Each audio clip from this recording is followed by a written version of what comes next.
Graduation ceremonies give students and their families a way to celebrate their academic accomplishments, but due to the COVID-19 pandemic, the hosting of the Convocation ceremony for class of 2020 is up in the air.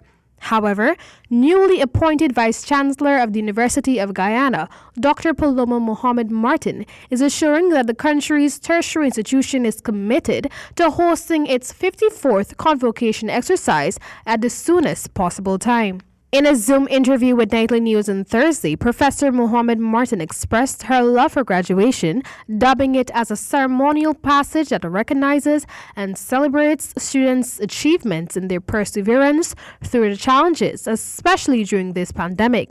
She stated that while it is very unlikely that the graduation ceremony will occur before December of 2020, plans are nevertheless in place. Again, only Tuesday, when we were discussing with the academic board what to do, because some universities are doing this online, and UG said no, we want our students to have their physical graduation where they can do their thing. But that will not, it is unlikely that is going to be, given that we extended the assessment period, it's unlikely to be any time before the end of December. So we are projecting that it's going to be probably in early January 2021. When we are sure that if people are coming to the ceremony, that they can hug each other, they can do whatever without having to feel as if they're going to be harmed. Professor Mohammed Martin explained that students who would have satisfied all the requirements for graduating by the academic board during October or November can uplift a letter from the institution indicating that they would have passed their respective courses.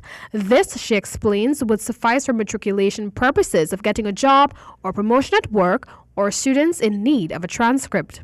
Meanwhile, the Vice Chancellor stated that in an effort to improve the standard at the University of Guyana within the next 3 years, there will be 50 more PhD programs being offered at the institution. So in the next 3 years, the university will have about 50 new PhDs.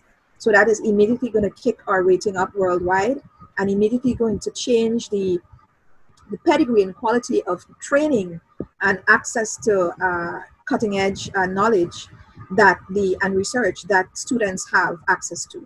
So these are things that are in train already. We started them, and other vice chancellors also started some of them. We continue some of the good things they're doing. In addition, 70 plus staff at the institution are currently undergoing a staff training project to better serve the student population. The Vice Chancellor projected that the physical campus will reopen in October 2020. She stated that the university's 8,000 plus learners will be returning to a very different physical campus. In light of the series of bomb threats in 2019, the VC confirmed that there will be heightened security measures in place to ensure the safety of students, staff, and visitors.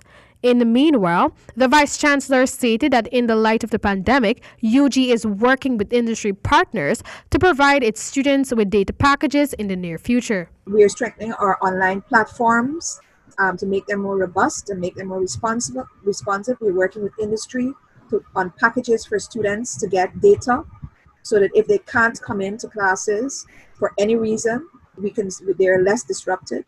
However, some university students that are accessing online courses are expressing dissatisfaction with the short notice period given for this end of semester examinations.